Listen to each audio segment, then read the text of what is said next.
தாத்தா ஆத்தா பொண்ணு போது பாரு. ஆத்தா பொண்ணு எங்க போறா? வாய்க்காலுக்கு போய்யா? 4 வருஷமா வாய்க்காலுக்கு குப்பை கொண்டுக்கிட்டு போறேன். நீ உட்காந்து என் பேர உன பாட்டம் எடுத்துக்கிட்டே 2 பேரையும் எடுத்துட்டானு. ஏன் ஆத்தா பொண்ணுக்கு உனக்கு என்ன தொடர்பு 2 பேருக்கும்? சாரகாலம் வரைக்கும் 2 பேரும். ஆத்தாவோட சொல்லட்டுமா? ஆத்தாவோட சொல்லட்டுமா? ஆத்தா பொண்ணே கோழிக்கிட்டு இருக்க. ஆத்தா கூட சொன்னாங்க, ஆத்திக்கிட்ட சொன்னாங்க. ஆத்தா பொண்ணு உன் காதலியா?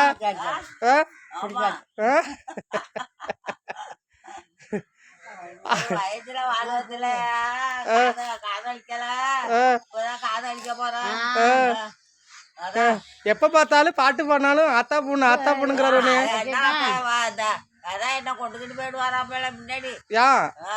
செத்து போனாக்கா எங்க கொண்டு போறாரா? சுரோட்டா கரைக்கு ஆத்தா பொண்ணு.